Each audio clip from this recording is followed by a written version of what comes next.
Hello everyone, in this video we are just going to configure some of the addresses required for establishing UART communication in 8089S52 microcontroller, which is based on 8051 architecture. Let's get started.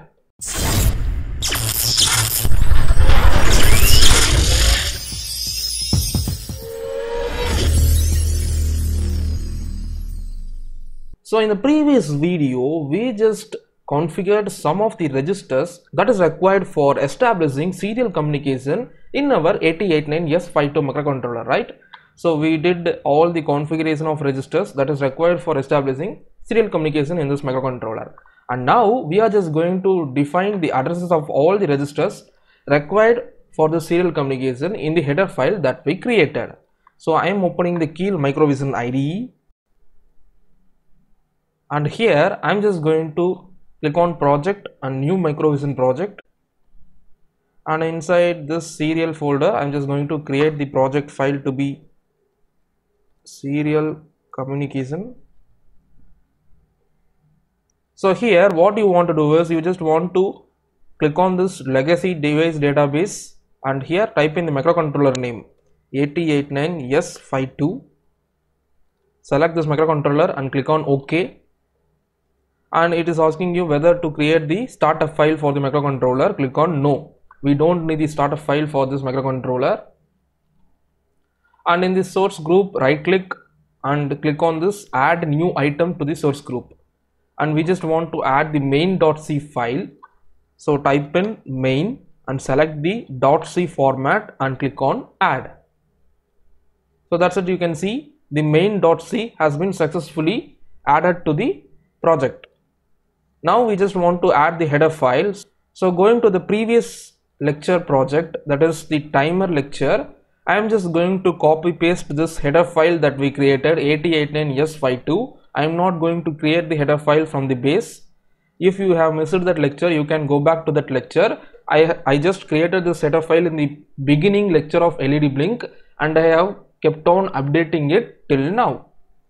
Now you can see I have pasted the header file inside the folder of the serial communication project.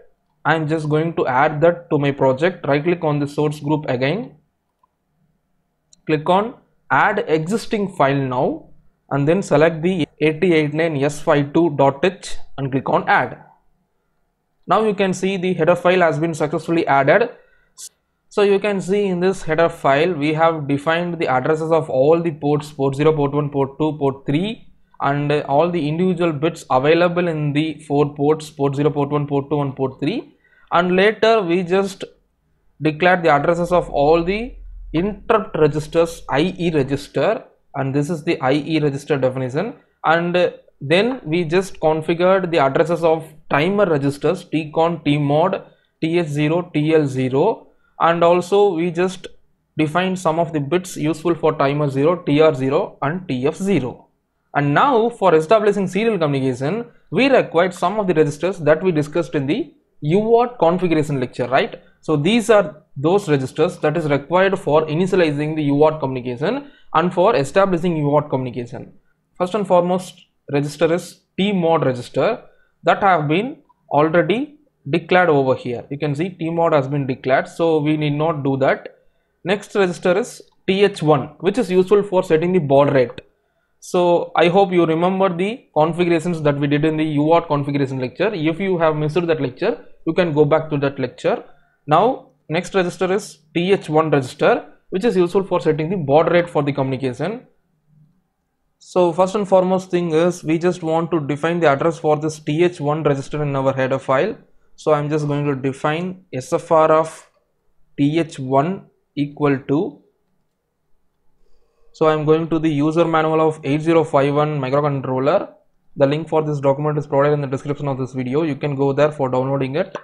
And here I'm going into the timer 1, and beneath it you can see TH1 is located at 0x8D. So I'm just going to give here 0x8D. And nextly, coming to the configuration part, you can see next register required is TR1, that is the timer 1 run control bit. This is not a register, this is just a bit. So you can see we have configured and used only timer 0 in our previous lecture. So we have configured only TR0 and TF0. So coming to the user manual again, when I come to the TCON register, you can see TR1 is located over here, that is 8889. The starting 0th bit is located in 88, 89, 8A, B, C, D and E. So this is located in 0x8E. So this is next to this bit. So TR1 equal to 0x8E, and again S bit of TF1 equal to 0x8F. So these two are meant for timer 0 and these two are meant for timer 1. And nextly you can see the required register is SCON register and SBUF register for serial communication. So coming to the user manual, click on the serial interface tab, and if you scroll down a little bit,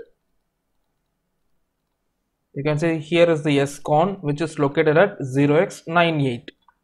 So I'm just going to declare this using SFR of SCON equal to 0x98, and again I'm just going to declare the SBUF register, which is the buffer register required for transmitting and receiving the data, right? So this is the serial buffer. So you can find that address inside the user manual, that is SBUF is located at 99, 0x99. So that's all about the, sorry, I have made a mistake. I'm just going to give capital N over here. So that's all about the registers required.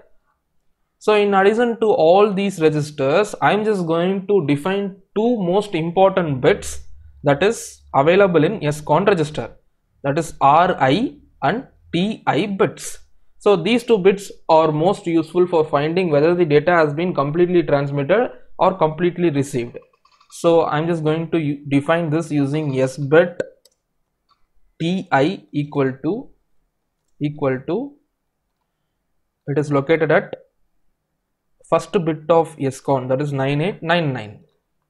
So 0x99, and S bit of RI equal to 0x98. So that's all about the registers required for configuring and establishing serial communication. Let's start up with the programming part. I'm just going to include the header file 8089s52.h, and I'm going to write the main function int of main and while of 1 inside the main function.